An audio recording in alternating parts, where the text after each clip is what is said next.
আপুনি চাই আছে নিউজ 18 প্ৰাইম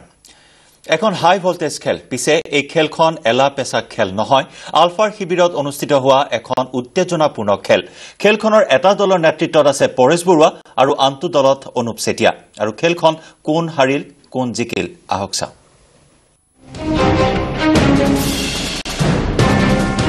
সমুখ সমৰত পৰেশ বৰুৱা আৰু অনুপ চেতিয়া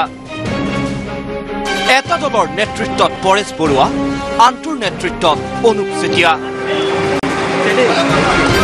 গভীৰ অৰণ্যৰ শিবিৰত পৰেশ অনুপৰ তয়াময়া খেল হয় আলফাৰ দুই শীৰ্ষ মুৰব্বীৰ মাজত অনুষ্ঠিত হোৱা এখন খেল পিছে ক'ত অনুষ্ঠিত হৈছিল খেলখন 95 আমি ভূটান শিবিৰত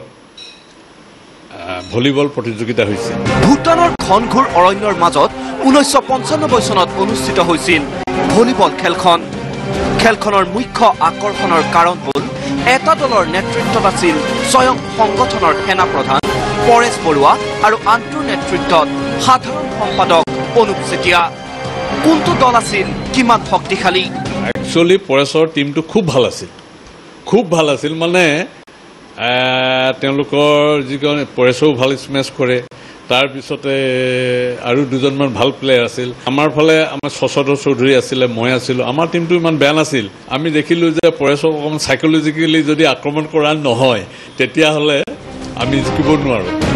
ভবাৰ দৰেই শক্তিশালী আছিল পৰেশ বৰুৱাৰ দলটো যি প্ৰতিনিধিত্ব কৰিছিল জেনেৰেল হেডকোৱাৰ্টাৰক এনে সময়ত অনুপ চেতিয়াৰ নতুন গেম প্লেন পৰেশ বৰুৱাক কেনেকৈ হৰুৱাব পৰা যায় পৰেশতো সবেই ধৰি লৈছিলে যে মানে তেওঁলোক জিকিবই তাৰ লোহিত দেউৰী গোটেই খেলাখনৰ আয়োজক আছিল তেওঁলোকৰ কাৰণে লোহিত দেউৰীয়ে জাৰ্চি নিছে গুৱাহাটীৰ পৰা তাৰপিছত পিটিচন লৈ গৈছে তেওঁলোকক মানে ধুনীয়া এটা ড্ৰেছ দি পেলাই ভাল কৰিছে আৰু আমাৰ CSQ সেইখিনি আয়োজন নাছিলে যাৰ কাৰণে আমি একদম চিম্পলভাৱে খেলিছোঁ আৰম্ভ হৈছিল সময়ত খেলখনৰ পৰেশ বৰুৱা আত্মবিশ্বাসী জিকিবই তেওঁৰ দল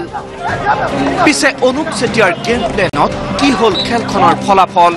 ইমান উত্তেজনাপূৰ্ণ খেল আছিল কিন্তু শেষ গেমত আমি জিকিলোঁ তেওঁ কৈছে যে আমাক অকণমান কৌশল কৰি হৰুৱা হৈছে সঁচাকৈ কৌশল কৰিয়ে হৰুৱা হৈছে খেলত হাৰিল পৰেশ বৰুৱা অনুপ চেতিয়াৰ গেম প্লেনত হাৰিল পৰেশ বৰুৱা এনেদৰেই হৈছিল ভূটান শিবিৰত ভলিবলৰ প্ৰতিযোগিতা যিখন খেলৰ কথা আজিও মনত পেলায় অনুপ চেতিয়াই কেমেৰা পাৰ্চন সঞ্জয় বৰাৰ সৈতে Biju Kumar Deka news 18 Assam north east reports